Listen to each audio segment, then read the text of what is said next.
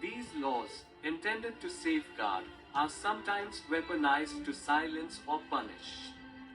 The consequences are devastating, families torn apart, communities in turmoil, and countless innocent lives forever changed. I'm on my way to meet a family under a terrible shadow, an accusation of blasphemy.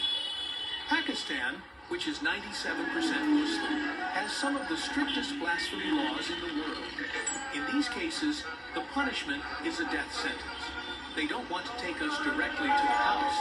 They don't want the neighbors to know that they're visiting. So we've come to see a relative.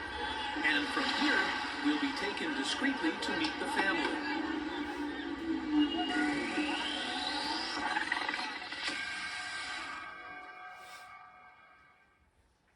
This is their home, a place where simplicity is woven into every corner, every wall. Each morning begins the same, modest and unassuming, but beneath the surface, shadows linger, unseen but felt in every glance, every whispered word. Accusations hang heavy in the air, unspoken but undeniable. They live with it, they endure, they move forward. And yet, through the doubt and uncertainty, they find strength in the simple moments, resilience in the everyday. For here, simplicity is more than a choice, it's a testament, a quiet act of defiance. In a world caught in shadows, they stand in the light. My son told me while I met him after arrest that they initially didn't know who I was. But when they found out I was a lawyer, they became very serious and were quite pleased that they had caught a lawyer. Then, after a short while, Mudassir Shah came. He called me over and said, "We will provide for your expenses and set you free. Go wherever you want, but just support Rao and do whatever he says or does. My son said to me, "Give me some time. My father is coming, and I will let you know after asking him." When I arrived, my son told me, "The FIA people are saying they will release you today, give you money, and you can go wherever you want. But you have to support Rao and do what they tell you to do." I replied, "Son, they are asking you to do the wrong thing. They want to get innocent people killed through you and frame false cases. But Allah sees everything, doesn't he?" My son went back to the FIA people and said, "I can't do this. My father is not allowing me." Mudassir then said, "You are crazy. You will rot in jail for the rest of your life. Accept our offer." The next day, they repeated their offer, but we still refused, so they sent the boy to jail. Allah is the creator.